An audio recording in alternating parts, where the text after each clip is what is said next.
रामचरितमानस में बहुत सुंदर सुंदर प्रसंग है, जिसमें एक प्रसंग भरद्वाज जी और याज्ञवल्क्य जी के बीच का है।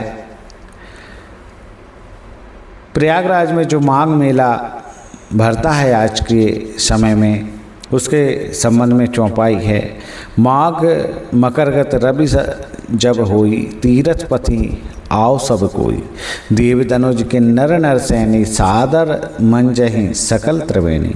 माघ में जब सूर्य मकर राशि में जाते हैं, जब सब लोग तीर्थराज प्रयाग को आते हैं, देवता दैत्य किन्नर मनुष्यों के समूह सब आदर पूर्वक त्रिवेणी में स्नान करते हैं। बात उसी समय की है, सभी लोग स्नान करके जा रहे थे।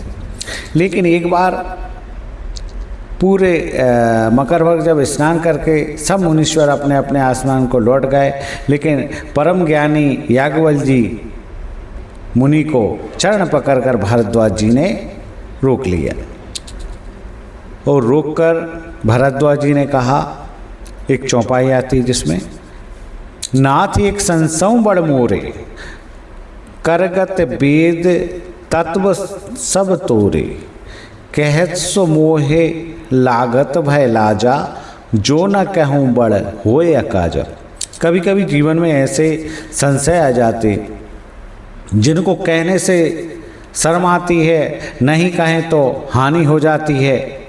तो ऐसे प्रसंग जीवन में भी आते हैं, उसी से संबंध ये प्रसंग है।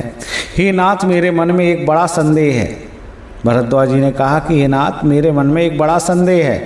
वेदों का तत्व सब आपकी मुट्ठी में है, अर्थात आप ही वेद का तत्व जानने वाले होने के कारण मेरा संदेह निवारण कर सकते हैं। पर उस संदेह को कहते मुझे भय और लाज आती है।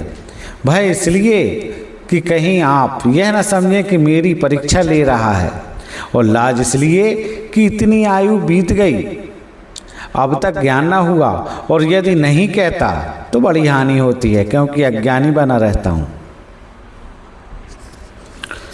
भरद्वाज जी ने कहा कि हे प्रभु, संत लोग ऐसी नीति कहते हैं, और वेद पुराण मुनिजन भी यही बतलाते हैं कि गुरु के साथ अगर कोई छिपाते हैं तो हृदय में निर्बल ज्ञान नहीं होता।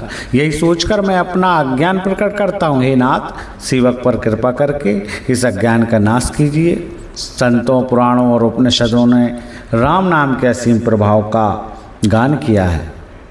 कल्याण स्वरूप ज्ञान और गुणों की राशि अविनाशी भगवान शंभु निरंतर राम नाम का जप करते रहते हैं। संसार में 4 जाति के जीव काशी में मरने से सभी परम पद को प्राप्त करते हैं। हे मुनिराज, वह भी राम नाम की ही महिमा है, क्योंकि शिवजी महाराज दया करके राम नाम का ही उपदेश करते हैं। हे प्रभु, मैं आपसे पूछता हूँ कि वे राम कौन है? हे कृपा निदान, मुझे समझा कर कहिए। जब याज्ञवल्क्य जी ने भरद्वाज जी ने याज्ञवल्क्य जी से ये प्रश्न पूछा, तब भरद्वाज जी ने राम कथा बड़े विस्तार से कही।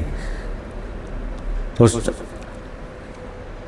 सभी भक्तों से निवेदन है कि रामचरितमानस में जीवन की जो जटिल समस्याएं आती हैं, तो उन समस्याओं के संबंध में सभी निवारण है।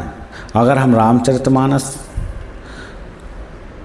पढ़ेंगे तो हमारे जीवन की कई समस्याएं स्वतः ही समाप्त हो जाती हैं। जैसे भरद्वाज जी के मन में जो संशय था, उनने याज्ञवल्क्य जी से पूछा, और याज्ञवल्क्य जी ने विस्तार पूर्वक राम कथा सुनाई। सभी भक्तों को जय श्री राम।